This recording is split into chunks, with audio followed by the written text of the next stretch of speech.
up the stage, please welcome RajBelani.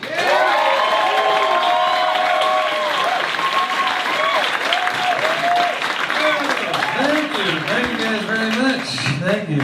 I want to get a gauge from my crowd. What are you guys feeling? Clean? Dirty? Dirty? Dirty? Clean? Clean? Dirty? Dirty? She's filthy, this one. You like how I'm giving you options? Like I got 2 different sets? Look at it. You'll take what you get. You'll like it. On my way over here, I got confused for an Uber driver. This lady came up to me. She was holding on her phone. She's like, "Are you my Uber driver's son, Jay?" And I was like, "Lady, I'm not even in a car."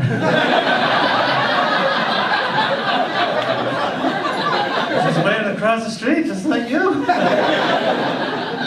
I will say though, I was very flattered, because it's not every day I get mistaken for somebody with a job. Take what I get.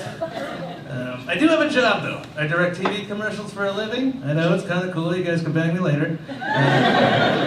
But a lot of the times I'm in charge of casting, right? So I'll go to the internet to post casting calls, but once in a while I'll forget to post the words casting notice, which can make things awkward. Like the other day I posted, "I'm looking for a Filipino boy between the ages of 5 and 10 for 8 hours on Wednesday. Camera experience a plus."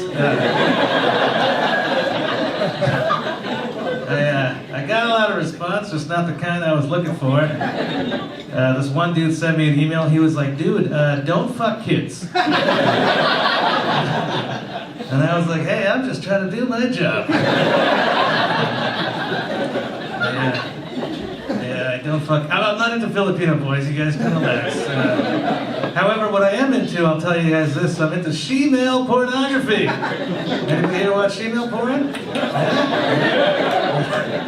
For those of you who don't know what she-male porn is, it's when you have a man that looks like a woman, right? He's got the long hair, the pretty face, the fake tits, but he's still got a dick. And then you have a woman.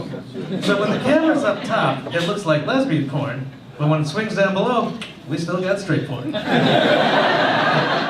It's like getting 2 for the price of 1. And I don't know about you guys, but I'm Indian. I like a bargain.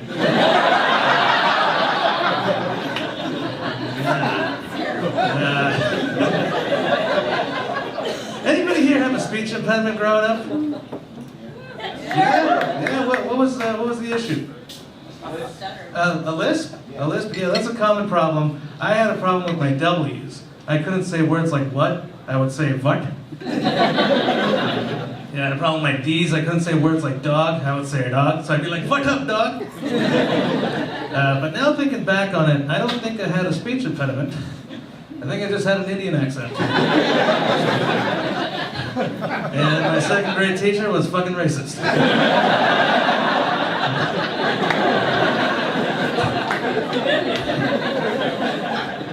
You know, I actually had somebody come up to me after a show once after I told that joke, and they were like, "Dude, but didn't it work out for the best? You sound normal now."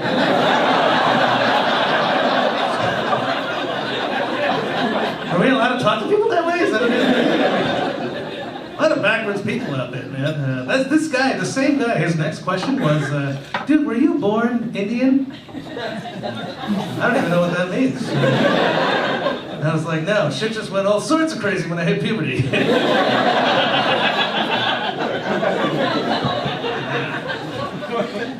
But that's right, I am Indian. I'm not the other kind. A lot of my white friends seem to get that confused all the time. I'm always just like, "Hey, whenever some shit goes down in the news, I don't have an inside scoop." You know what I'm saying? I am the 7-Eleven guy, not the 9/11 guy. You know what I'm saying?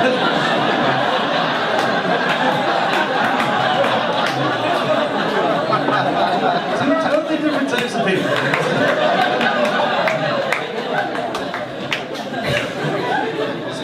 Speaking of 9/11, that's one of those days. Not the punchline, but thank you. Speaking of 9/11, that's one of those days you'll never forget where you were when it happened, right? I mean, I'm from New York. I'll never forget where I was when 9/11 happened, but nobody forgets where they were when 9/11 happened. And you can actually learn a lot about a person by asking them, "Where were you when 9/11 happened?" right? You can learn where they went to work, where they went to school, how old they are. In fact, I use that question to find out if a chick is old enough to bang. Like, hey, where were you when 9/11 happened? I don't remember.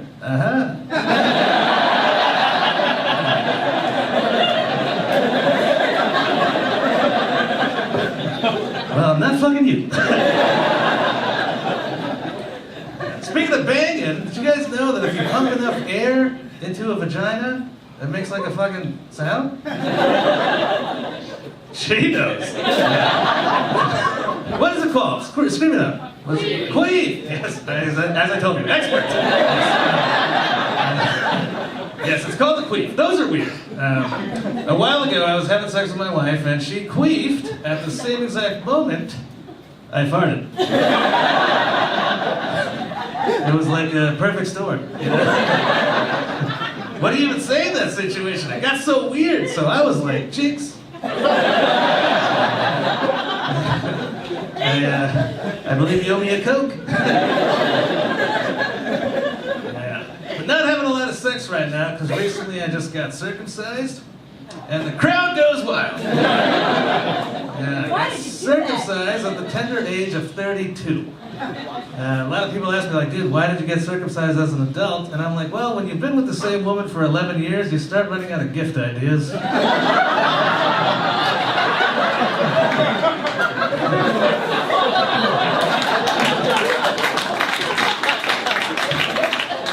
Her birthday was coming up, I don't know what to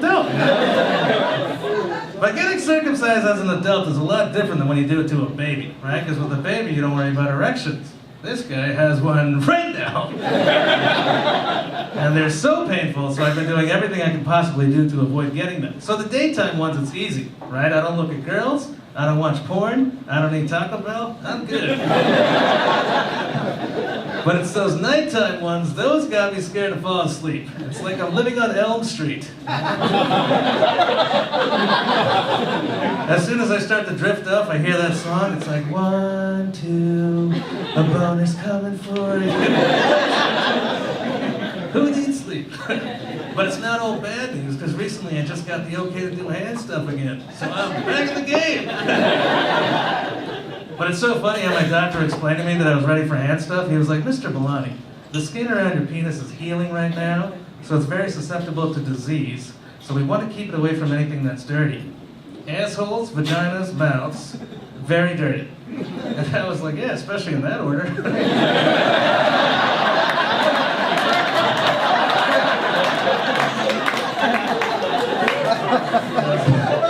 I was like, you know, I'm no doctor, but I'm pretty sure you're dyslexic.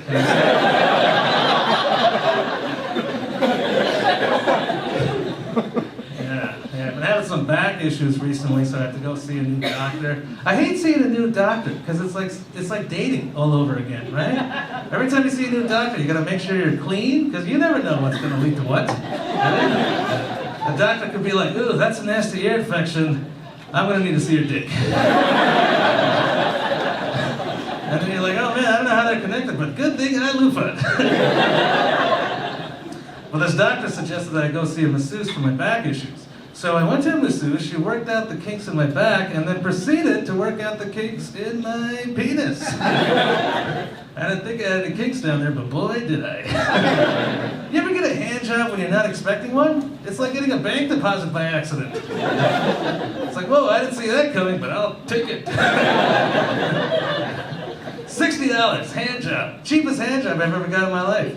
I just bought my wife a Michael Kors purse. Still hasn't even said thank you yet. $60, hand job. In fact, that has now set the bar for all of my expenses. Like the other day I got a parking ticket for $60. I was like, there goes a hand job. I went home and all the lights were on. I was like, hey, what are all these lights on for, huh? Hand jobs don't grow on trees, what are you doing? The AC was blasting, the door was wide open. I was like, oh, I guess we're just giving the whole neighborhood hand jobs. It's crazy though, because I feel like it's turned into an addiction. Like I've caught myself masturbating for the sole purpose of saving money. Can you imagine the type of life I'm living? Yeah, like the other day my wife caught me jerking off. She's like, hey, what are you doing? I was like, I promise you, 15 minutes of this will save us 15% or more in car insurance. All right, that's my time. I'm RajBelani.